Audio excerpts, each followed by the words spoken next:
I want to discuss an interview that I've just seen.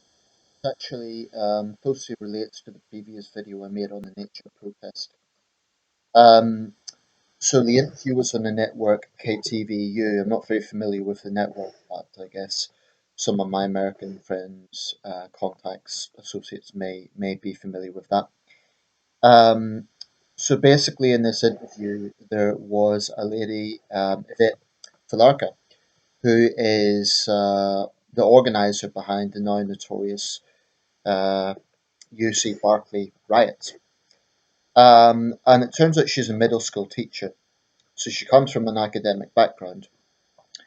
Well, in this interview, the reporter was basically asking her, uh, the reporter was playing the devil's advocate in the sense that she said, um, Milo contends that he was here to just speak, and she says that this is an exact quote of what she said. Well, first of all, Milo is a fascist.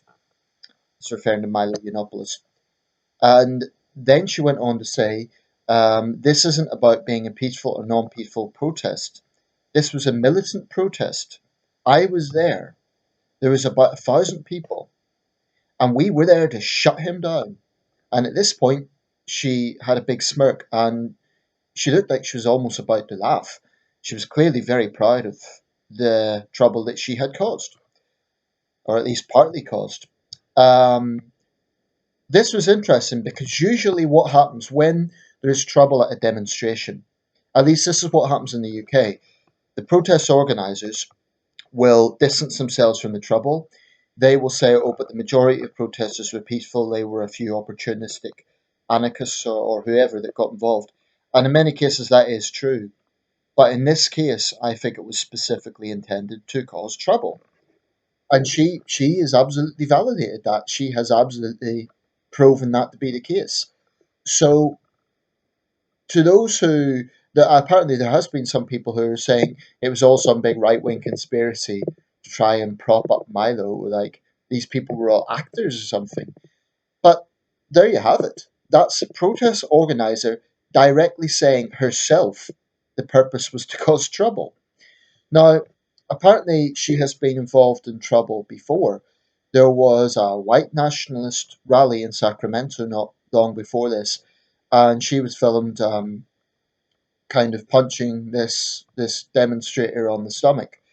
And after a few seconds, when he was shouting at the police to intervene, uh, like I said, Yvette Felarca and several others had been physically remonstrating with him. The police then intervene, and the video cuts off at that point, but presumably arrests were made. As I understand it, there was violence at that demonstration. Now, to be very clear, I am absolutely no soulmate of white nationalists. I think they're boneheads, and I think that's a cover for um, white supremacy. Um, so I'm not interested in kind of presenting them as the victim. But that really isn't the issue here. The issue is being consistent. And her attitude is problematic in two regards. She belongs to a group called By Any Means Necessary. Remove Trump by any means necessary. Okay, and her Facebook page is full of pontificating posts about racial injustices. And, there's a lot of posts there about civil rights and so on. Apparently, she teaches in a Martin Luther King. I'm not sure whether that's the name of the school board or whether that's the syllabus she's teaching. I'm not sure, but there's a civil rights connection there. The irony is Martin Luther King would be turning in his grave if he saw the things that were being done in his name. Martin Luther King never advocated violent protests. Um, King was a very interesting man, in fact, and a lot of what the left think King stood for, he didn't. In fact, King wasn't even a particularly left wing figure. Um, unless I'm mistaken, he voted Republican, but that's beside the point. Um, yeah, so she's saying that this sort of violent militant protest is justified because, as she put it, Milo Yiannopoulos is funded by Steve Bannon, who is obviously a very controversial figure. He's a Trump supporter, and he was there to recruit other white nationalists. Well, And she went on to say that he was encouraging people to attack gays and women and trans people and the usual list that the left like to come out with when they are attacking someone. I'm not that familiar with Milo Yiannopoulos, and certainly from what I do know of him, he's more right wing than I am. But I've never ever seen him advocate violence. I simply haven't. And as for recruiting other white nationalists, what is she scared of? If she really has strong views about Milo Yiannopoulos, why not go to the debate, wait until the end, put her hand up and challenge him, or organise some event where she appears on a panel and they debate the issues.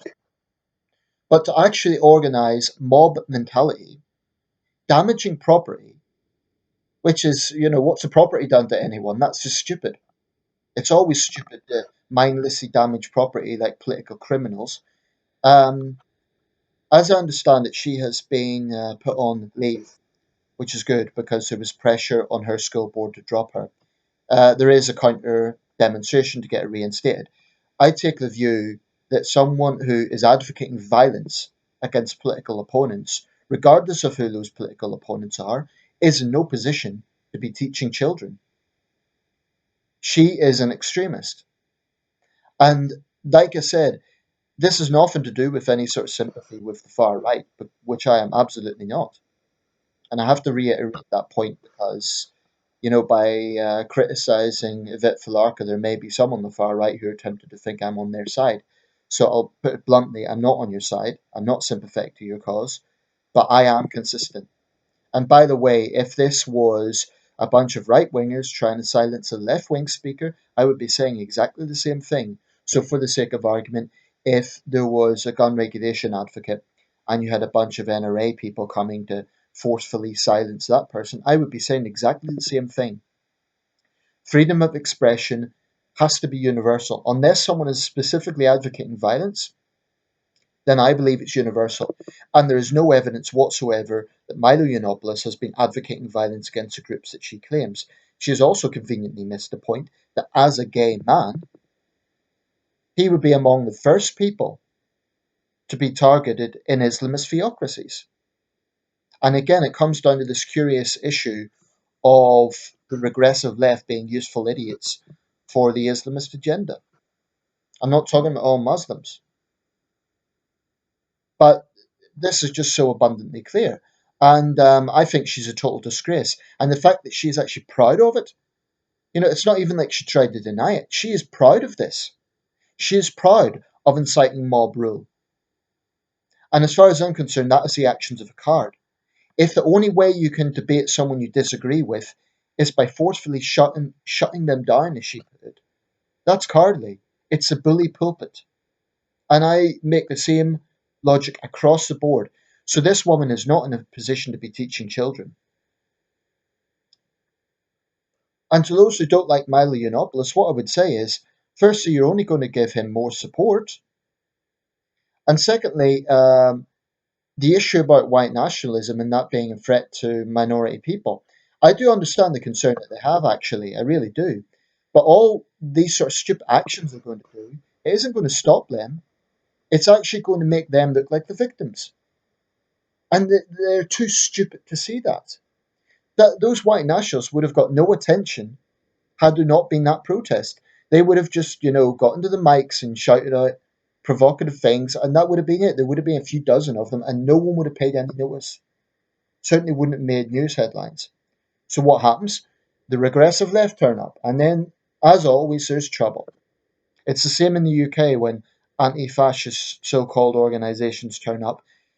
I basically see it as a hard left versus a hard right, and neither side ever wins because it is a constant war of attrition.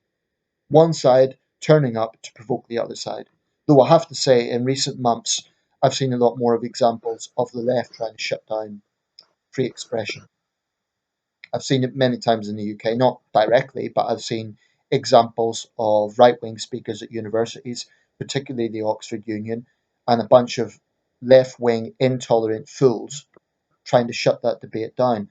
Tommy Robinson, the leader of the English Defence League, or I don't know if he's if he's leader at the moment, but he's closely associated with the English Defence League. They've tried to shut him down a few times simply because he happens to be very vocal against Islamism. I've never seen him advocate white supremacy.